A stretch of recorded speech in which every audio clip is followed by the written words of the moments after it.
Hello students, welcome to Evan IQ। Last class में अपन class 9 का चैप्टर नंबर ग्रेविटेशन वाला जो चैप्टर था वो स्टार्ट कर चुके थे। चैप्टर नंबर 8 था शायद वो। तो ग्रेविटेशन अपन का चैप्टर है, फिजिक्स का चैप्टर है वो। और जैसे फर्स्ट चैप्टर जो फिजिक्स का था वो था मोशन, सेकंड था force and laws of motion, और थर्ड है ग्रेविटेशन।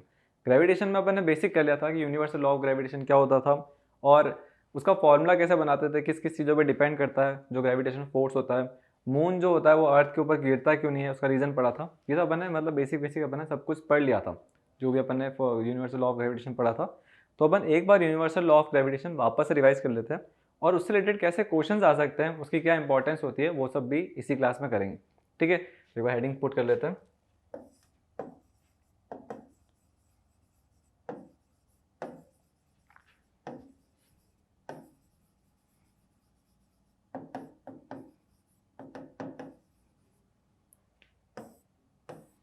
ठीक है, यूनिवर्सल लॉ ऑफ ग्रेविटेशन क्या है। तो ग्रेविटेशन फोर्स जो होता है ना, जो भी ग्रेविटेशन फोर्स होता है वो हर ऑब्जेक्ट्स के बीच में होता है। जो भी ऑब्जेक्ट्स अपन के यूनिवर्स में है जिनका कुछ ना कुछ मास है उनके बीच में ग्रेविटेशनल फोर्स है। तो जैसे अपन ऐसे बोल रहे हैं, ये एक ऑब्जेक्ट है, इसका मास m1 है, और ये एक और ऑब्जेक्ट है, इसका मास m2 है, और इनके बीच में डिस्टेंस है d। ठीक है, ये डिस्टेंस सेंटर टू सेंटर है। ठीक है, मैंने लाइन इतनी से बनाई है, पर ये डिस्टेंस जो मेजर होता है ये इसके सेंटर ऑफ मास से लेके इसके सेंटर ऑफ मास से लेके तक का होता है। तो ये पूरा अपन का डिस्टेंस है। अब जो ग्रेविटेशनल फोर्स होता है वो क्या होता है, वो प्रोपोर्शनल होता है प्रोडक्ट ऑफ मासेस के। दोनों के जो मासेस होंगे उनके प्रोडक्ट के प्रोपोर्शन होंगे, मतलब जितने बड़े मास होंगे उतना ज़्यादा ग्रेविटेशनल फोर्स होगा इन दोनों के बीच में। और सेकंड होता है कि ग्रेविटेशनल फोर्स जो होता है वो इनके बीच में जो डिस्टेंस है ना उसके स्क्वायर के इन्वर्सली प्रोपोर्शनल होता है। जो भी डिस्टेंस इनके उनके स्क्वायर के इन्वर्सली प्रोपोर्शनल होता है। और ये होता है कि ये इसको अट्रैक्ट कर रहा है और ये भी इसको अट्रैक्ट कर रहा है। एक्शन रिएक्शन फोर्स है, न्यूटन का जो थर्ड लॉ होता है ना उसके हिसाब से ही है वो। और न्यूटन का थर्ड लॉ क्या बोलता है कि एक्शन और रिएक्शन जो होता है वो इक्वल मैग्नीट्यूड के होते हैं। तो यहाँ पे भी वही है, जितने फोर्स से ये अट्रैक्ट हो रहा है ना उतने ही फोर्स से ये भी अट्रैक्ट कर रहा है, दोनों इक्वल फोर्स से अट्रैक्ट कर रहे हैं। ठीक है, तो अगर इसको अपन ऐसा लिख देते हैं कि फोर्स अप्लाइड बाय 1 ऑन 2। ठीक है, 1 जो है वो 2 पे जो फोर्स अप्लाई करा अट्रैक्टिव फोर्स वाला, 2 भी उस पर 1 पे अप्लाई करेगा और वो दोनों फोर्सेस इक्वल होंगे, बस अपोजिट डायरेक्शन के होंगे। तो अपन उसको ऐसा बोल सकते हैं। तो ये दोनों एक दूसरे को अप्लाई करेंगे, अट्रैक्ट करेंगे, और दोनों सेम फोर्स अट्रैक्ट करेंगे। ऐसा नहीं कि एक ज़्यादा फोर्स अट्रैक्ट कर रहा है, कम फोर्स अट्रैक्ट कर रहा है। तो जो भी दो ऑब्जेक्ट्स हैं, अगर ग्रेविटेशनल फोर्स एक्ट कर रहा है तो दोनों एक दूसरे को बराबर फोर्स से एक्ट करते हैं, दोनों एक दूसरे को बराबर फोर्स से अट्रैक्ट करते हैं। ठीक है, और ये दो स्टेटमेंट्स दिए, फिर इन दो स्टेटमेंट्स को कंबाइन कर दिया था और अपन ऐसा बोला था कि ग्रेविटेशनल फोर्स जो होता है वो m1 m2 upon D square के प्रोपोर्शन होता होगा। इस तरीके से इन्वर्सली प्रोपोर्शन था इसलिए ये, और डायरेक्टली प्रोपोर्शन था इसलिए वो न्यूमरेटर में फिर प्रोपोर्शन का साइन हटाएंगे तो एक कांस्टेंट आता था और ये पूरा फॉर्मूला बनता था फाइनल में अपन के पास। ठीक है, अब ये जो कांस्टेंट किया था ना इसका एक पर्टिकुलर नाम दे दिया, इस कांस्टेंट के का एक नाम दे दिया ग्रेविटेशनल कांस्टेंट।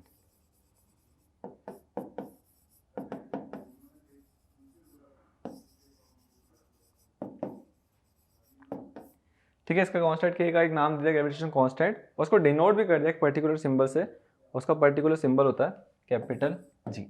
ठीक है, तो ये पूरा फॉर्मूला बना ग्रेविटेशनल फोर्स के फॉर्मूले का। कैपिटल जी की एक पर्टिकुलर वैल्यू होगी क्योंकि एक कांस्टेंट है और वो यूनिवर्सल कांस्टेंट है। ऐसा नहीं कि वो अर्थ के लिए कांस्टेंट है या फिर वो मार्स के लिए कांस्टेंट है, वो पूरे यूनिवर्स के लिए कांस्टेंट है। जैसे जुपिटर पे भी इसकी वैल्यू यही है और सैटर्न पे भी इसकी वैल्यू यही है, अर्थ पे भी इसकी वैल्यू यही है। तो ग्रेविटेशनल कांस्टेंट हर जगह पूरे यूनिवर्स में एक कांस्टेंट वैल्यू है, उसकी पर्टिकुलर वैल्यू दे दी उन्होंने। यहीं पर लिख देता हूँ ना, यहाँ लिख देते हैं 6.7 इंटू 10⁻⁻11। ठीक है, उसकी यूनिट दे दी उन्होंने न्यूटन मीटर स्क्वायर kg-2। इस यूनिट को अपन निकाल भी सकते हैं इसी फॉर्मूले से। जैसे अपन को कैपिटल जी की यूनिट निकालनी है ना, तो डी स्क्वायर को वहाँ भेज दो तो F G into D square हो जाएगा, और m1 m2 को डिवाइड में भेजो। m1 कौन होगा, मास होता है, तो उसकी यूनिट क्या होती है kg। m2 भी मास है, उसकी यूनिट भी kg। तो नीचे आ गया kg स्क्वायर और ऊपर हो चुका है न्यूटन। डी स्क्वायर मतलब डिस्टेंस का स्क्वायर मतलब मीटर का स्क्वायर, तो न्यूटन मीटर स्क्वायर और अपॉन में kg स्क्वायर। तो फाइनली वो ये यूनिट बनी। तो यूनिट अपन ऐसे बना सकते हैं। तो ये पूरा अपन ने पढ़ा था लास्ट क्लास में, यूनिवर्सल लॉ ऑफ ग्रेविटेशन क्या होता है, उससे रिलेटेड फॉर्मूला क्या होता है, इन सब के बारे में अपन लास्ट क्लास में पढ़ चुके थे। अब अपन पढ़ेंगे इसकी इंपॉर्टेंस क्या है। तो अभी अपन लिख देते हैं इंपॉर्टेंस ऑफ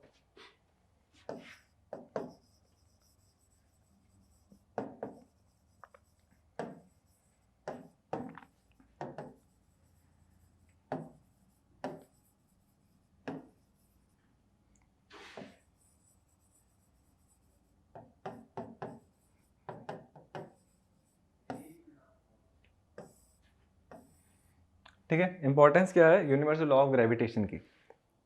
तो इंपॉर्टेंस क्या है एक बार इसको डिस्कस करते हैं। जैसे अपन ने ये पढ़ा ना कि अर्थ जो है वो सन के अराउंड रोटेट क्यों कर रही है, तो उसका रीज़न क्या है।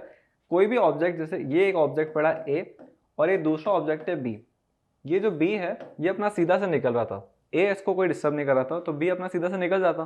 पर अगर मैं ऐसा बोलूँ कि बी के पास में वेलोसिटी थी, वो स्ट्रेट जाने की कोशिश कर रहा था, एकदम स्ट्रेट जा रहा था, पर ए ने क्या करा, इसको रोप बांध के इसको बांध दिया अपने आप से, तो ये एक तरीके से रोप गई इससे। अब इसके वजह से वेलोसिटी आगे जाएगा, पर रोप की वजह से क्या होगा, ये ए से थोड़ा सा अटैच हो जाएगा, क्योंकि ए ने इसको रोप की हेल्प से एक फोर्स लगा रहा है बी के ऊपर, तो ये आगे जा रहा है पर इस पर फोर्स लगा रोप की हेल्प से, तो इसकी डायरेक्शन चेंज हो जाएगी। पर रोप तो अभी भी ए ने छोड़ी नहीं है, तो उसकी डायरेक्शन और चेंज हो जाएगी। वेलोसिटी अभी भी उसके पास में है, तो वेलोसिटी आती जाएगी पर रोप उसकी बंधी हुई रहेगी, उसकी वजह से क्या हो जाएगा, एक सर्कुलर मोशन स्टार्ट हो जाएगा। तो यही है कि अपन के पूरे जो अर्थ पे, जो अर्थ का रोटेशन हो रहा है ना सन के अराउंड, या प्लैनेट्स का रोटेशन नहीं रिवॉल्यूशन, जो प्लैनेट्स का रिवॉल्यूशन हो रहा है ना सन के अराउंड, उसका मेन रीज़न क्या है कि प्लैनेट्स के पास में कुछ वेलोसिटी है और सन उसको अट्रैक्टिव फोर्स से अट्रैक्ट कर रहा है, और उसकी वजह से क्या हो रहा है, वो उसके आगे पीछे रोटेट हो रहा है, ठीक है, रिवॉल्व हो रहा है। तो सबसे पहले फर्स्ट का रीज़न क्या हो जाएगा, यूनिवर्सल लॉ ऑफ ग्रेविटेशन ने ये बताया अपन को कि प्लैनेटरी जो मूवमेंट होता है ना सन के अराउंड, उसका रीज़न दे दिया, movement of planet around sun, ठीक है, उसका एक रीज़न दे दिया। फिर मतलब उसी की वजह से अपन को पता चला सेकंड, जो अपन अर्थ के ऊपर बाइंड हुए हुए हैं, ठीक है, अपन अगर बाइंड हुए हुए हैं तो कैसे अपन अर्थ के ऊपर ठहरे हुए हैं, दूसरे प्लैनेट पर अगर अपन जाएंगे तो ग्रेविटी नहीं होती है, तो उसका रीज़न क्या है, तो वो यही तो था कि यूनिवर्सल लॉ ऑफ ग्रेविटेशन ने ये बताया कि दोनों के मासेस के प्रोडक्ट के डायरेक्टली प्रोपोर्शनल और इन्वर्सली प्रोपोर्शनल होता है डी स्क्वायर के, उसके हिसाब से ग्रेविटेशन फोर्स होता है। तो वो जो फोर्स है जो अपन बाइंड हुए हैं उसका रीज़न भी किसने दिया, यूनिवर्सल लॉ ऑफ ग्रेविटेशन ने। तो second, objects which are present binded by earth, ठीक है, जो बाइंड हुए हुए ना अपन, उसका मेन रीजन किसने दिया, यूनिवर्सल लॉ ऑफ ग्रेविटेशन ने। तो दो रीजन, दो उसके इंपॉर्टेंस ये आ गए। थर्ड, मून का जो रिवॉल्यूशन है अर्थ के अलाउंग, वो भी क्या है, वो इसका ही रीजन था, यूनिवर्सल लॉ ऑफ ग्रेविटेशन ने तो उसका रीजन बताया कि मून जो होगा सीधा जा रहा होगा, उसके ऊपर फोर्स लगा, वो रोटेट करने लग गया, रिवॉल्व करने लग गया, तो मून रिवॉल्यूशन अराउंड अर्थ। तो अगर अपन को यूनिवर्सल लॉ ऑफ ग्रेविटेशन पता ही नहीं होता तो अपन थोड़ी बता पाते कि वो क्यों रिवॉल्व कर रहा है, वो क्यों कंटिन्यूसली रिवॉल्व कर रहा है, सर्कुलर मोशन में क्यों है। तो उसका रीज़न ये था कि उसके पास में एक लीनियर वेलोसिटी थी, एक फोर्स लगा, उसकी वजह से वो लीनियर वेलोसिटी की डायरेक्शन कंटिन्यूसली चेंज हो रही है और वो एक सर्कुलर पाथ पे आ गया। तो कोई भी ऑब्जेक्ट अगर सर्कुलर पाथ पे है ना, तो एक फोर्स जरूर एक्ट कर रहा होता है, उस फोर्स का अपने नाम पड़ता है सेंट्रीपिटल फोर्स। तो ये जो फोर्स है, ये यूनिवर्सल लॉ ऑफ ग्रेविटेशन से फोर्स का फॉर्मूला आया, और ये सब जो प्रिडिक्ट हुआ ना, ये सब उसी ने प्रिडिक्ट करवाया। तो फर्स्ट, अर्थ का रिवॉल्यूशन सन के अराउंड, या फिर सारे प्लैनेट्स का रिवॉल्यूशन सन के अराउंड, एक तो वो रीज़न। सेकंड, मून का रिवॉल्यूशन सन के अराउंड, एक तो ये। और थर्ड, अपन सब जो ह्यूमंस बींग्स हैं, जो भी ऑब्जेक्ट्स हैं अपन के अर्थ के ऊपर, वो अर्थ से बाइंड हुए हैं, वो फोर्स कौन सा है, तो वो force universal law of gravitation नहीं बताया, ग्रेविटेशनल फोर्स। और फोर्थ ये कि कुछ टाइड्स वाइड्स के बारे में सुनता ना अपन। टाइड्स क्या होता है, जैसे ये है, ये अपन की अर्थ है, ये ओशियन है, ठीक है, ज़्यादा बन गया ये, एक मिनट ना, पूरा ही बनाता। ये अपन की अर्थ है और ये थोड़ा सा सरफेस वाटर का है, ये वाला, ठीक है, और ये मून है। अब मून क्या करेगा, इसको अट्रैक्ट करेगा, और अर्थ जो है वो मून को अट्रैक्ट करेगी। पर अर्थ जो होगी इसको अट्रैक्ट करेगी, तो ये तो बस की लीनियर वेलोसिटी की डायरेक्शन चेंज कर देगी और उसका रोटेशन में हेल्प करेगी, इसके रिवॉल्यूशन में हेल्प करेगी। पर जो मून का फोर्स है वो अर्थ को अट्रैक्ट नहीं कर पाता है, क्योंकि जो फोर्स होता है ना, उसका एक्सेलरेशन जो होता है वो मास पे डिपेंड करता है, क्योंकि एक्सेलरेशन का फॉर्मूला होता है फोर्स अपॉन मास। तो मून भी बहुत सारा फोर्स लगा रहा है, पर किस पे लगा रहा है, अर्थ के ऊपर, और अर्थ का मास बहुत ज़्यादा होने की वजह से ये एक्सेलरेशन बिल्कुल जीरो आ जाता है। तो तभी अर्थ की मूवमेंट कुछ होती नहीं है, वो अपनी जगह पे ही पड़ी रहेगी, तो इसको अट्रैक्ट नहीं कर पाएगा। पर थोड़ा बहुत जो अर्थ के ऊपर लाइटर ऑब्जेक्ट्स हैं उनके ऊपर तो मूवमेंट होगी। तो जो वाटर की सरफेस होती है ना, जैसे अपन ओशन की बात करें, वो नॉर्मली स्ट्रेट पड़ा होता है, पर मून के फोर्स ऑफ अट्रैक्शन या मून की ग्रेविटी की वजह से ये ऊपर राइज कर लेते हैं, और उस चीज़ को बोलते हैं टाइड्स, ठीक है। रात के टाइम में जहाँ पे मून आसपास होता है वहाँ पे टाइड्स बनते हैं। और ये जैसे बीचेस वीचेस हैं, ओशन के आसपास जो लैंड होगी वो बीचेस वही पूरी होती है, तो उसमें क्या होगा, पानी ऊपर चला गया तो क्या होगा, वो पूरा बीचेस का पानी आगे तक चला जाता है और सुबह तक क्या होता है, वो वापस आगे तक आता है। तो ये पूरा टाइड का फॉर्मेशन होता है। और टाइड के मूवमेंट्स की वजह से अपन शिप विप का मूवमेंट भी करा सकते हैं, क्योंकि पानी जब ऊपर जाएगा तो वो एक तरीके से शिप को ऊपर तक ले जाओ, जैसे ही पानी नीचे आएगा तो शिप आराम से साथ में आएगी, एक फोर्स मिलेगा ना, क्योंकि पानी का फ्लो हो रहा होगा और उस फ्लो में अपन भी आ सकते हैं बिना पेट्रोल को वेस्ट करें। तो ये टाइडल मूवमेंट्स होती है, उसकी वजह से शिप विप जो होती है, जो भी शिपें विपें होती है जिसमें ट्रांसपोर्टेशन होता है, वो इन टाइड्स मूवमेंट का बहुत अच्छे खासा यूज़ करती है पेट्रोल को सेव करने के लिए, इन सब के लिए। ठीक है, तो ये रीज़न होता है। टाइड्स जो होते हैं वो भी यूनिवर्सल लॉ ऑफ ग्रेविटेशन नहीं बताया, रीज़न फॉर टाइड्स।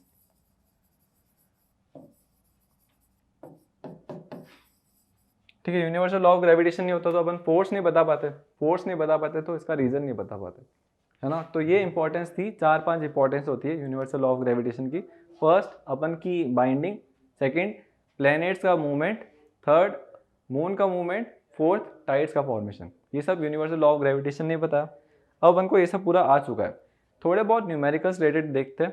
लास्ट बार अपन एक न्यूमेरिकल करा था कि मून और अर्थ के बीच में कितना फोर्स होता है, वो तो बड़ा न्यूमेरिकल था, कैलकुलेशन वाला था, बस फॉर्मूला ही पुट करना था।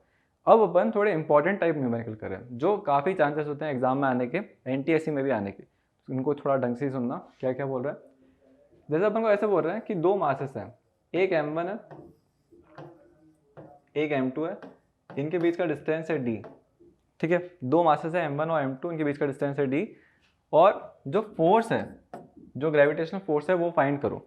तो अपन ने आराम से फाइंड कर लिया। ग्रेविटेशनल फोर्स जो होता है उसका फॉर्मूला होता है मासेस का प्रोडक्ट, ये g अपॉन वन के बीच के डिस्टेंस का स्क्वायर। ठीक है, ये जनरली तो यही होता है। पर अब अपन को क्या बोल रहे हैं, इसी केस को नया कर रहे हैं। दोनों मासेस का बोल रहे हैं, जो दो मासेस थे ना उनका मास ट्वाइस कर दिया। ठीक है, जैसे ये ऐसे बोल रहे हैं अपन, ये 1 kg का था, ये 2 kg का था, दोनों के मासेस को डबल कर दिया। तो 1 kg वाले को 2 kg का बना दिया और 2 kg वाले को 4 kg का बना दिया। तो अपन ऐसा लिख देते हैं, m1 जो था वो 2m1 हो गया और जो m2 जो था वो 2m2 हो गया। ठीक है, मासेस को ट्वाइस कर दिया। 1 के बीच का डिस्टेंस अभी भी सेम है, जो डिस्टेंस है वो वही है d। ठीक है, ये उन्होंने केस करा। अब बोल रहे हैं कि फोर्स पे क्या इंपैक्ट पड़ेगा। तो अपन ने ये पढ़ा है स्टार्टिंग में कि यूनिवर्सल लॉ ऑफ ग्रेविटेशन जो होता है वो फोर्स पे बहुत अच्छे से डिपेंड करता है। जो universal law of gravitation force जो होता है उसका, वो मासेस पे बहुत अच्छे से डिपेंड करता है। मासेस को चेंज करोगे तो फोर्स पे चेंज आएगा, क्योंकि मासेस के डायरेक्टली प्रोपोर्शनल होता है फोर्स। मासेस को चेंज करा, बढ़ाया, तो फोर्स भी बड़ा होगा। पर ये कह रहे हैं कितना बड़ा होगा, 2 टाइम्स बड़ा होगा, 4 टाइम्स बड़ा होगा, या सेम रहा होगा। तो अपन कर लेते हैं, इसको ट्राई कर लेते हैं। तो अपन आते हैं यहाँ पे, इस केस में ग्रेविटेशनल फोर्स वाला जो फॉर्मूला होता है वो लगाते हैं। ठीक है, क्या फॉर्मूला होता है, g into mass 1 into mass 2। अभी मास 1 कितना है, 2m1, तो अपन यहाँ पे लिखेंगे 2m1। मास 2 कितना है, 2m2, तो यहाँ पे लिख दिया 2m2, अपॉन में क्या कर दिया, d स्क्वायर।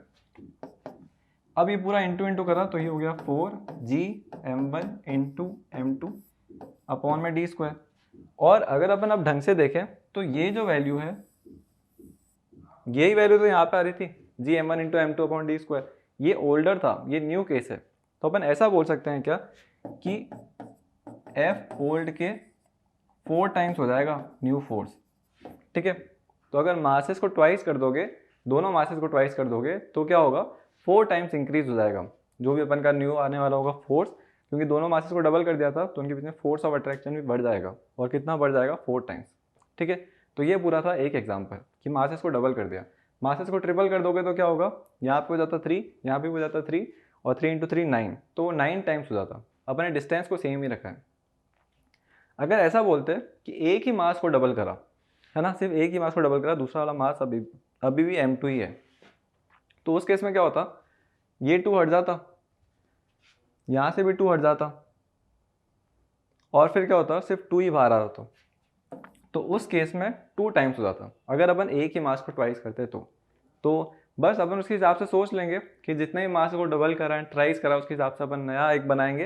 पुराना वाला एक्सप्रेशन चल रहा होगा, नए वाला एक्सप्रेशन को ऐसा कन्वर्ट करेंगे कि ओल्डर वाला जो क्लियरली दिखे, और फिर अपन उसकी जितना भी टाइम्स हो रहा है, 3 टाइम्स हो रहा है या 4 टाइम्स हो रहा है, क्लियरली दिख जाएगा। तो ऐसे क्वेश्चन होते हैं मेन। तो एक तो ये मेन क्वेश्चन था। इसी का ही थोड़ा अलग क्वेश्चन करके देखते हैं जिसमें मास इसका हाफ हो गया है। ठीक है, तो वही जनरल पहले केस, पहले हमेशा जनरल केस लिखना कि दो मासेस है m1 और m2, इनके बीच का डिस्टेंस जो है वो है d। ठीक है, और ग्रेविटेशनल फोर्स फाइंड करना है, तो अपन ग्रेविटेशनल फोर्स फाइंड कर लेंगे। ये होता है G into m1 into m2 upon में d स्क्वायर। जनरली तो ये होता। अब ये कह रहे हैं कि दोनों मासेस जो थे ना उनके मासेस को हाफ कर दिया। ठीक है, पहले m1 था तो अब वो मास कितना हो गया m1 अपॉन 2, m1 अपॉन 2, और जो दूसरा वाला m2 था उसको भी हाफ कर दिया तो वो हो गया m2 अपॉन 2। ये पूरा केस हो चुका है। अब अपन को बोल रहे हैं कि फाइंड करो ग्रेविटेशनल फोर्स कितना है दोनों के बीच में। तो बस अपन फाइंड कर लेंगे। कैसे करेंगे, थोड़ा सा अपन को थोड़ा पता होना चाहिए, आइडिया क्या है वो ध्यान रहना चाहिए। मासेस जो होता है ना वो डायरेक्टली प्रोपोर्शनल होता है। मास कम करोगे तो ग्रेविटेशनल फोर्स कम होगा, मास बढ़ाओगे तो ग्रेविटेशनल फोर्स बढ़ेगा। तो मास ओवरऑल कम हुआ है, हाफ हो गया ना मास, तो ओवरऑल अपन का जो आंसर आना चाहिए वो कम आना चाहिए। ठीक है, तो ट्राई करते हैं कैसे करेंगे। वही फॉर्मूला ग्रेविटेशनल फोर्स का, क्या लगाएंगे, कैपिटल जी इंटू मास 1। मास 1 कितना है m1 अपॉन 2, मास 2 कितना है m2 अपॉन 2, और इस पूरे के अपॉन में इन दोनों के बीच का डिस्टेंस का स्क्वायर। ठीक है, डिस्टेंस का स्क्वायर आ गया। अब इसको थोड़ा सॉल्व करेंगे तो 2 क्या हो गया 1 अपॉन 4, 1 अपॉन 4 को आगे ले लेंगे जी m1 m2 और अपॉन में d स्क्वायर। ठीक है, ये जो 2 था इसका 1 अपॉन 4 हो गया ना, ऊपर 1 चल रहा है नीचे 4 चल रहा है तो 1 अपॉन 4 को पूरा आगे ही ले लिया। ये बच गया जी m1 m2 अपॉन में d स्क्वायर, वही लिखा है। और ये जो था ये क्या है, ये तो अपन का ओल्ड एक्सप्रेशन है ना, जी m1 m2 d square, old expression. तो उसका मतलब ओल्ड एक्सप्रेशन से 1/4 हो जाएगा। जैसे मैं ऐसे बोलूँ कि मैं अभी 16 का हूँ तो मेरा 1/4 हो जाएगा तो कितना हो जाएगा 4 ईयर्स का, है ना। तो ये वही कहना चाह रहा है कि जी m1 m2 upon d square का 1/4 करोगे तो ये उतना कम हो जाएगा। तो अगर मासेस को हाफ कर देते हैं दोनों मासेस को, तो फोर्स पे क्या इम्पैक्ट पड़ेगा, जो फोर्स ओवरऑल होगा वो 1/4 हो चुका होगा। तो बस इसका एक यही क्वेश्चन था, अपन ये पढ़ लिया पूरा अच्छे से। अब अपन आते हैं डिस्टेंस को जब छेड़ेंगे तो क्या होगा। तो डिस्टेंस को भी एक बार छेड़ लेते हैं। क्या है, डिस्टेंस को बढ़ा दो, कि बोल रहे हैं ट्वाइस कर दो डिस्टेंस का। जैसे जनरली क्या था m1 था और m2 था, इनके बीच में d डिस्टेंस था जनरली। अब ये बोल रहे हैं कि डिस्टेंस जो है ना उसको बढ़ाओ और ट्वाइस कर दो। तो इसका मतलब अब m1 है और m2 है, पर इनके बीच में जो डिस्टेंस है वो 2d है। तो अब फोर्स पे क्या इम्पैक्ट पड़ेगा। तो अपन ने पढ़ा है यूनिवर्सल लॉ ऑफ ग्रेविटेशन में कि जो डिस्टेंस होता है ना उसकी जो फोर्स होता है वो इन्वर्सली प्रोपोर्शनल होता है। डिस्टेंस जितना ज़्यादा बढ़ेगा फोर्स उतना कम होगा, और वो भी स्क्वायर के, डी स्क्वायर होता है ना अपॉन में, तो डिस्टेंस स्क्वायर के अंदर इंक्रीज डिक्रीज होगा। तो इसको अपन देखते हैं कैसे करेंगे। पहले तो अपन फॉर्मूला पुट कर लेते हैं। ग्रेविटेशनल फोर्स ये कैपिटल जी मास 1 इंटू मास 2 अपॉन में डी स्क्वायर। ठीक है, जनरली ये केस। सेकेंड केस क्या होगा, ग्रेविटेशनल फोर्स लगाएंगे कैपिटल जी इंटू मास 1 में कोई चेंज हुआ है क्या, आंसर है नहीं, मास 1 तो अभी भी वही है। तो मास 1 का m1, मास 2 में भी कोई चेंज नहीं हुआ है। डिस्टेंस की बात करेंगे तो डिस्टेंस की जगह पर अपन आप क्या लिखेंगे 2d। तो 2d डिस्टेंस है और इस पूरे का स्क्वायर, है ना। डिनोमिनेटर में क्या होता है डिस्टेंस का स्क्वायर, मतलब 2d का स्क्वायर कर लिया ये। अब ये हो गया जी m1 m2 अपॉन में 4d स्क्वायर। ठीक है, अब 4 को आप आगे ले लो पूरा अलग करने के लिए, तो मैंने इसको ऐसा लिख दिया 4g m1 m2 अपॉन में d square, 1/4 of g m1 m2 upon d square. तो 1/4 हो गया ये पूरा। इस क्या है ये g m1 m2 upon d square क्या था, ओल्डर वैल्यू, ये वाली वैल्यू है ना, ओल्डर वैल्यू। तो ओल्डर वैल्यू का कितना हो गया 1/4 हो गया। ठीक है, तो इसका अपन को पता ही था ना, डिस्टेंस बढ़ाओगे तो फोर्स कम होगा, हो गया कम, 1/4 हो गया। तो डिस्टेंस का अपन एक शॉर्ट ट्रिक बना सकते हैं। जैसे डिस्टेंस को क्या कर रहे हैं, बढ़ा रहे हैं ना, तो आप स्क्वायर के हिसाब से इसको कर सकते हो। जैसे मैंने बोला कि डिस्टेंस को मैंने ट्वाइस कर दिया, डिस्टेंस ट्वाइस हो गया। तो बस आप सोचो कि ट्वाइस मतलब क्या होगा, डबल हो गया। डिस्टेंस बढ़ा है तो उसका मतलब फोर्स कम होगा, तो ट्वाइस का स्क्वायर करके कम करना। तो उसका मतलब फोर्स पे क्या इम्पैक्ट आएगा, फोर्स क्या हो जाएगा 1/4 हो जाएगा। ठीक है, डिस्टेंस ट्वाइस हुआ तो उसका स्क्वायर करके रिड्यूस हो जाएगा, वो 1/4 से फैक्टर से रिड्यूस हो जाएगा। वैसे ही डिस्टेंस अगर थ्राइस हो जाता तो क्या पड़ता फोर्स पे इम्पैक्ट, तो थ्राइस का स्क्वायर कर लो। थ्राइस मतलब 3 टाइम्स हो गया, है ना, तो 3 का स्क्वायर करोगे तो कितना हो जाएगा 1/9। तो फोर्स पे क्या इम्पैक्ट पड़ता, फोर्स 1/9 हो जाता। ठीक है, डिस्टेंस बढ़ा रहे हो तो फोर्स कम होगा, पर डिस्टेंस कम भी तो हो सकता था। मैं ऐसे बोल रहा हूँ कि 2 ऑब्जेक्ट्स इतने थे, अब मैंने डिस्टेंस हाफ कर दिया, अब क्या इम्पैक्ट पड़ेगा। तो वही है कि डिस्टेंस कम करोगे तो फोर्स बढ़ेगा ना। तो अगर हाफ हुआ है तो हाफ का स्क्वायर कितना होता है 1/4, 4 टाइम्स बढ़ जाएगा वो। तो डिस्टेंस अगर हाफ हो रहा है तो उस फोर्स पे क्या इम्पैक्ट पड़ेगा, फोर्स हो जाएगा, अब बढ़ेगा वो, और हाफ का स्क्वायर कितना होता है 1/4, 1/4 में नंबर कौन है 4, तो फोर्स जो होगा वो 4 टाइम्स हो जाएगा। ठीक है, तो डिस्टेंस को आप डायरेक्टली शॉर्ट में लिख सकते हो, शॉर्ट में अगर समझ नहीं आ रहा है तो अपन ये पूरा मेथड अप्लाई कर देंगे, है ना, ये पूरा मेथड अप्लाई कर देंगे। अब इसी पूरे फॉर्मूले से रिलेटेड अपन एक क्वेश्चन करते हैं जिसमें दोनों का यूज़ हो रहा है। दोनों का यूज़ मतलब अभी तक अपन ने ये पढ़ा कि मासेस में चेंज हो रहा था, मासेस में चेंज हो रहा था, एक बार मासेस में चेंज हुआ, सेकंड अपन ने पढ़ा कि डिस्टेंस में चेंज हो रहा था, अब अपन पढ़ेंगे दोनों में चेंज हो रहा है। ठीक है, तो आ जाते हैं अपन जब दोनों में चेंज हो रहा होगा। तो मैंने क्या बोला वही क्वेश्चन देते हैं, एक मास m1 है, एक मास m2 है, दोनों के बीच में डिस्टेंस था d। ठीक है, ये पहला केस था, फर्स्ट कंडीशन। अब वही मासेस में क्या करा है, फर्स्ट मास को 3 टाइम्स कर दिया, तो मतलब फर्स्ट मास को कर दिया 3 टाइम्स, मतलब वो हो गया 3m1, और सेकंड मास को ट्वाइस कर दिया तो 2m2, और दोनों के जो बीच का डिस्टेंस था ना उसको कर दिया है हाफ। ठीक है, हाफ नहीं तो और बहुत खतरनाक फ्रैक्शन ले लेते हैं, 3 टाइम्स कम कर दिया, मतलब अपन ने उसको डिस्टेंस को कर दिया 1/3, तो ये हो गया। अब अपन को क्वेश्चन सॉल्व करना है कि न्यू फोर्स पे क्या वैल्यू पे फर्क आया होगा, है ना। तो न्यू फोर्स पे वैल्यू पे फर्क तो आया होगा, क्योंकि अपन को पता है कि ग्रेविटेशनल फोर्स दो ही चीज़ों पे डिपेंड करता है, मास और उनके बीच के डिस्टेंस पे। तो मास भी चेंज हुआ है, डिस्टेंस भी चेंज हुआ है, तो फोर्स पे तो बहुत बड़ा इंपैक्ट पड़ा होगा। अभी बताना प्रॉपर वैल्यू बताओ कि 5 टाइम्स हो गया, 6 टाइम्स हो गया, कितना हो गया। तो अपन वही पुराना केस के हिसाब से पहले तो फोर्स की वैल्यू निकालते हैं। फोर्स की वैल्यू निकाली, जी m1 m2 अपॉन में डी स्क्वायर, दोनों मासेस का प्रोडक्ट अपॉन में डी स्क्वायर। सेकेंड आते हैं इस पे, इसके हिसाब से अपन ग्रेविटेशनल फोर्स की वैल्यू निकालते हैं। तो क्या करेंगे, ग्रेविटेशनल कांस्टेंट जी मासेस का प्रोडक्ट, मासेस का प्रोडक्ट में एक कौन मास है 3m1, एक कौन है 2m2, अपॉन में डिस्टेंस का स्क्वायर, डिस्टेंस कौन है d अपॉन 3, इस पूरे का स्क्वायर। ठीक है, तो अब बस नंबरों को आगे ले लो, बाकी सबको सॉल्व करते जाओ।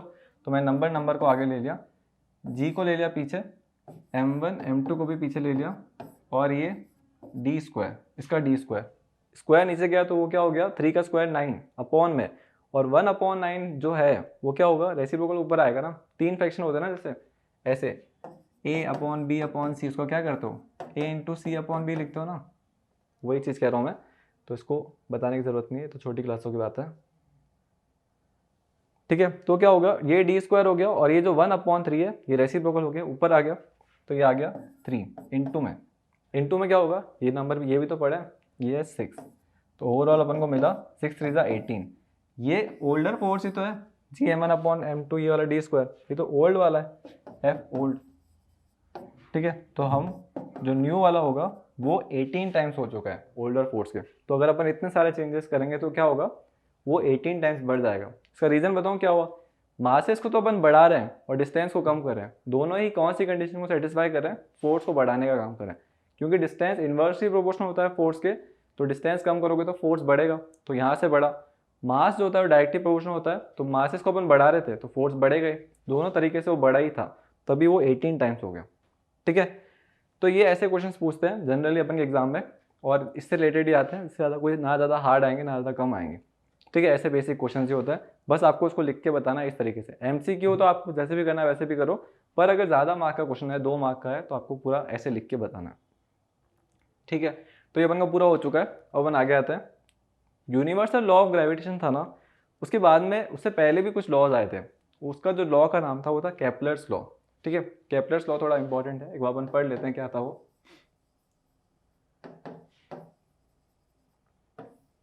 ठीक है, केपलर ने कुछ ऐसे लॉ नहीं बोले, उसने कुछ स्टेटमेंट्स बोली, और वो स्टेटमेंट लगभग ऑलमोस्ट करेक्ट ही थी, बस वो रीज़न नहीं बता पाया था कि ये रोटेशन क्यों होता है, रिवॉल्यूशन क्यों होता है प्लैनेट्स का, जो बाद में फिर यूनिवर्सल लॉ ऑफ ग्रेविटेशन ने बता दिया था कि ऑब्जेक्ट वेलोसिटी में होगा और उस पर फोर्स लगा है तो उसकी वेलोसिटी की डायरेक्शन चेंज हो रही है, तभी वो रिवॉल्व कर रहा है, तो उसका रीज़न वो हो गया। पर केपलर्स वो नहीं बता पाया था कि मेन रीज़न क्या है रिवॉल्यूशन, बाकी उसने सब कुछ बता दिया था।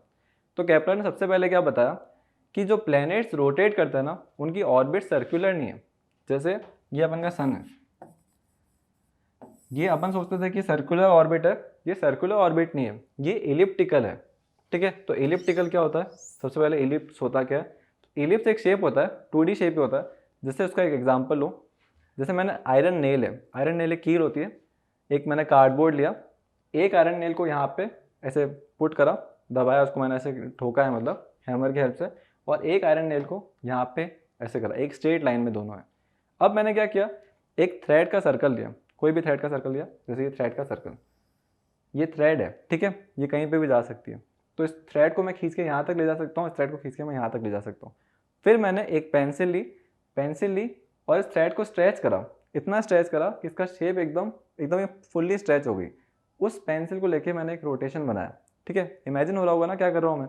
पहले मैंने 2 आयरन नेल्स ली, इसको दबाया किसी कार्डबोर्ड वाले एरिया में, वहाँ पे एक शीट रखी है, ठीक है, ताकि मुझे शेप मिलेगा, वो दिखे भी तो सही कैसे शेप मिल रहा है। तो ये वही है कि आयरन नेल्स को मैंने एक शीट के अंदर दबाया है, फिर मैंने एक थ्रेड लिया, थ्रेड मतलब एक लूप लिया ये थ्रेड का, फिर मैंने पेंसिल लिया, पेंसिल को मैंने स्ट्रेच करा ताकि जो थ्रेड है वो एकदम स्ट्रेच आउट हो जाए, और फिर मैंने इसको पूरा घुमाया उस पेपर के ऊपर, तो मेरे को ये जो शेप मिला उसको बोलते हैं इलिप्स, ठीक है। ये शेप होता है इलिप्स, ठीक है। ओवल टाइप जो होता है ना, इसको अपन बोलते हैं इलिप्स।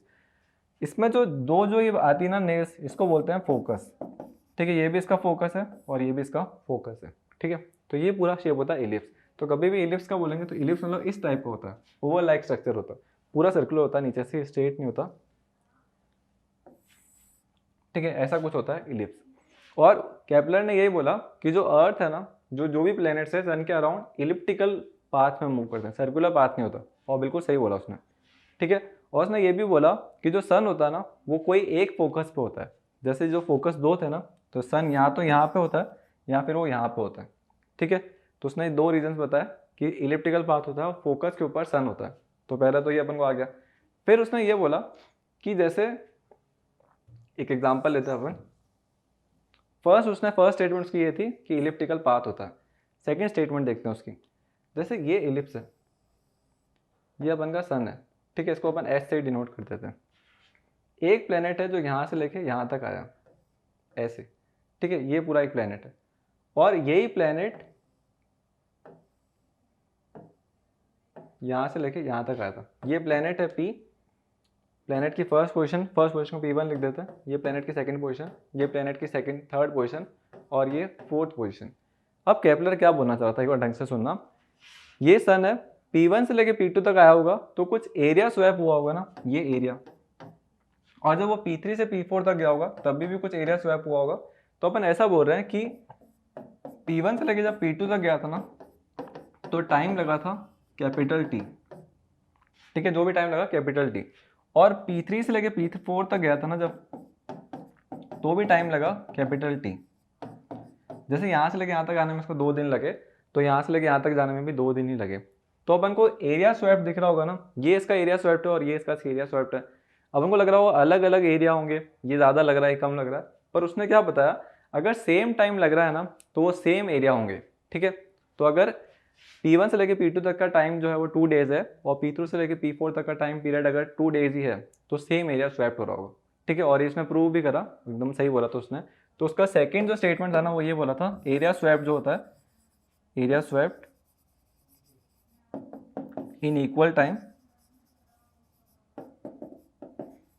इज इक्वल, ठीक है। जो भी एरिया स्वैप्ट होता है वो इक्वल होता है अगर इक्वल टाइम की बात हो रही है तो ये भी उसने बता दिया, ठीक है, सही बताया इसने। फिर आते हैं अपन थर्ड पॉइंट पे, इसके केपलर के लॉ के थर्ड पॉइंट पे। कुछ पर्टिकुलर रेडियाई होगी ना, जैसे अपन ऐसे बोल रहे हैं ये इलिप्टिकल पाथ है किसी प्लेनेट का, ये अपन का सन है, तो यहाँ से जब जा रहा होगा तब इसकी रेडियस डिफरेंट होगी, यहाँ पे इसकी रेडियस कम होगी, यहाँ पे कम होगी, यहाँ पे कम होगी, यहाँ पे बढ़ेगी, यहाँ पे और बढ़ेगी, ऐसे और बढ़ती जाएगी। तो जो रेडियस का एवरेज निकालेंगे ना, एवरेज कैसे निकालते हैं, sum of observation upon number of observation, मतलब एक तरीके से लगभग, क्योंकि हर जगह रेडियस चेंज है ना, तो अपन एक एवरेज निकालेंगे, एवरेज वैल्यू, ठीक है। तो जो एवरेज रेडियाई आती है ना, वो टाइम पीरियड के directly proportional, almost directly proportional है। जैसे क्या है कि जितनी बड़ी रेडियस होगी उतना ज़्यादा टाइम लगेगा। जैसे कोई प्लेनेट है जो अर्थ से बड़े टाइम पे है, जैसे अर्थ के आगे भी तो है मरकरी, वीनस, अर्थ, मार्स। जैसे मार्स की बात करें तो मार्स की रेडियाई तो अपन अर्थ से तो ज़्यादा ही होगी, एवरेज रेडियस जो होगी मार्स की, तो उसको टाइम पीरियड ज़्यादा लगेगा पूरा रोटेशन लेने में, पूरा रिवॉल्यूशन लेने में, और अर्थ को कम लगेगा। तो ये तो दिखती सी बात है, सेल्फ एविडेंट सी बात है कि जितना बड़ा सर्कल होगा उतना बड़ा उसको पाथ लेना पड़ेगा, उतना ज़्यादा उसको टाइम पीरियड लगेगा। तो अर्थ के अगर 365 डेज लगते हैं कंप्लीट होने में, तो मार्स को उससे ज़्यादा लगेंगे, और मार्स के आगे जो है जैसे जुपिटर है उसको और ज़्यादा लगेंगे, नेपट्टून को और ज़्यादा लगेंगे, ऐसे करके वो कहना चाह रहा था। तो उसने एक रिलेशन दिया कि जो एवरेज रेडियस होती है ना उसका आर क्यूब जो होता है वो टाइम पीरियड के डायरेक्टली प्रोपोर्शनल होता है। जितना बड़ा टाइम पीरियड है उतनी बड़ी रेडियस होगी, या फिर जितनी बड़ी रेडियस है उतना बड़ा टाइम पीरियड होगा पूरे रिवॉल्यूशन का। ठीक है, तो ये उसका थर्ड स्टेटमेंट था कि एवरेज रेडियस का क्यूब जो होता है वो स्क्वायर ऑफ टाइम पीरियड के प्रोपोर्शनल होता है। ठीक है, तो ये केपलर का लॉ था। ये बुक में ऐसे पूरा डिस्कस नहीं हुआ हुआ अच्छे से, पर अपन को थोड़ा बहुत पता होना चाहिए क्योंकि ऑरेंज ब्लॉक में एक दिया हुआ है एनसीईआरटी वाली बुक में, तो थोड़ा बहुत अपन को डिस्कशन इसके बारे में होना चाहिए कि हाँ इंपॉर्टेंट चीज़ है। तो इंपॉर्टेंट चीज़ से अपन ने कर ली। ठीक है, 3 स्टेटमेंट्स थी। फर्स्ट क्या थी कि इलिप्टिकल पाथ होता है, सर्कुलर पाथ नहीं होता है। सेकंड ये था कि जो सन होता है वो फोकस पे सिचुएटेड होता है। और थर्ड जो था उसका ये फॉर्मूला बनाया उसने प्रोपोर्शनल वाला। ठीक है, सेकंड वो एरिया स्वेप्ट वाला था। ठीक है, एरिया स्वेप्ट जो होता है अगर सेम टाइम है तो इक्वल एरिया स्वेप्ट होता है। ठीक है, तो ये हो गया अपन का केपलर्स लॉ। अब आते हैं अपन फ्री फॉल वाली कंडीशन के ऊपर। ठीक है, फ्री फॉल क्या होता है?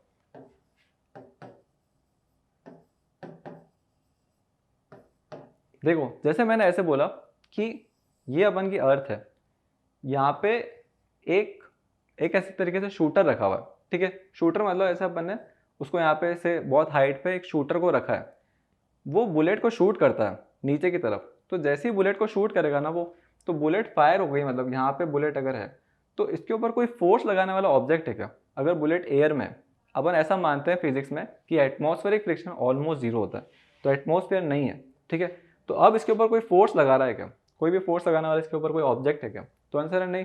कोई भी इसके ऊपर कोई फोर्स दिख तो नहीं रहा है जो अप्लाई करे, क्योंकि फोर्स अप्लाई के लिए कॉन्टैक्ट होना जरूरी है ना, और कॉन्टैक्ट में तो ये अभी है नहीं क्योंकि फायर हो चुकी है। तो इसके ऊपर कोई फोर्स नहीं लग रहा है। तो अगर फोर्स नहीं लगता है तो कोई भी चीज़ के ऊपर अगर फोर्स नहीं लगता है तो उसका यूनिफॉर्म मोशन होना चाहिए। यूनिफॉर्म मोशन का मतलब क्या? जैसे इसको 150 की स्पीड से फायर करा था तो ये 150 से ही आगे जानी चाहिए थी, पर अपन क्या नोटिस करते हैं इसकी स्पीड इंक्रीज हो रही है। जैसे जैसे नीचे जा रही है ना वैसे वैसे इसकी स्पीड इंक्रीज हो रही है। उसका रीज़न क्या है? अपन के हिसाब से तो कोई फोर्स नहीं होना चाहिए था। फोर्स नहीं है, तो फोर्स अगर नहीं है तो उसकी स्पीड यूनिफॉर्म रहनी चाहिए थी, पर इसकी स्पीड इंक्रीज क्यों हो रही है? एक तो ये देखा, एक और क्या देखा कि एक बॉल को ऊपर से ड्रॉप करा। ठीक है, नॉर्मली अपन ने ड्रॉप करा तो उसकी स्पीड वापस से इंक्रीज हो रही थी। जैसे मैंने हाथ से जब छोड़ा था तो मेरे हाथ में उसकी स्पीड थी 0, यहाँ पहुंची तो इसकी स्पीड हो चुकी थी 2, यहाँ पहुंची तो इसकी स्पीड हो चुकी 3, और जब इसने स्ट्राइक करा था तब इसकी स्पीड थी 5। ठीक है, तो 0 2 3 5 स्पीड में इंक्रीज हो रहा है। कोई फोर्स तो है नहीं, फिर भी स्पीड में इंक्रीज क्यों हो रहा है? उसका रीज़न है कि फोर्स है ग्रेविटेशन वाला। ठीक है, ग्रेविटी क्या करिए, उसको अट्रैक्ट करिए, और ग्रेविटी अट्रैक्ट करने की वजह से एक फोर्स क्रिएट करिए, और उस फोर्स की वजह से एक्सेलरेशन आ रहा है। एक्सेलरेशन का मतलब यही तो होता है वेलोसिटी में चेंज होना। तो 0 से 2, 2 से 3, 3 से 5, इसका मतलब ये एक्सेलरेट कर रही है, और एक्सेलरेट कर रही है तो एक रीज़न है, ग्रेविटी इसके ऊपर एक्ट कर रही है। तो फ्री फॉल यही था। अगर कोई ऑब्जेक्ट अर्थ के टूवर्ड्स गिर रहा है और उसके ऊपर कोई एडिशनल फोर्स एक्ट नहीं कर रहा है, कोई भी एडिशनल फोर्स एक्ट नहीं कर रहा है, उसके ऊपर सिर्फ एक ही फोर्स एक्ट कर रहा है, ग्रेविटी वाला, तो उसको बोलते हैं फ्री फॉल।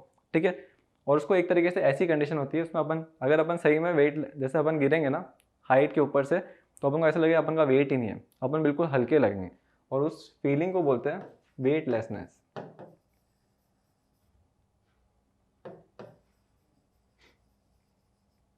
ठीक है, तो ये फ्री फॉल होता है। फ्री फॉल का मतलब होता है कि ऐसी कंडीशन जिसमें सिर्फ ग्रेविटेशन फोर्स ही अपन पे एक्ट करता है और कोई फोर्स एक्ट नहीं करना चाहिए। जैसे मैं ऐसे बोलता कि ये बॉल को मैं नीचे गिराता थ्रेड की हेल्प से। ठीक है, यहाँ पे एक थ्रेड बंधी हुई होती, तो बॉल नीचे गिर रही होती है पर उसमें 2 फोर्स होते हैं, एक तो ग्रेविटी वाला और थ्रेड का टेंशन, तो 2 फोर्स हो गए, तो उस कंडीशन को फ्री फॉल नहीं बोलेंगे। एक ऐसी कंडीशन जिसमें सिर्फ कोई कॉन्टैक्ट में नहीं है कोई भी चीज़। ठीक है, जैसे ये पेन को मैं नीचे फेंक देता हूँ तो इस पेन की कॉन्टैक्ट में कोई भी चीज़ नहीं होगी, तो उस कंडीशन को बोलेंगे फ्री फॉल। ठीक है, तो ये फ्री फॉल होता है। फ्री फॉल से रिलेटेड कुछ न्यूमेरिकल्स होते हैं जो अपन कल करेंगे, और अभी बस अपन को थ्योरेटिकल डिस्कस करना था कि फ्री फॉल होता क्या है। ठीक है, तो होप करता हूँ सेशन अच्छा लग रहा होगा। अच्छा नहीं लग रहा तो बताइए क्या अच्छा नहीं लग रहा है, और हम उस पर ज़रूर मेहनत करेंगे।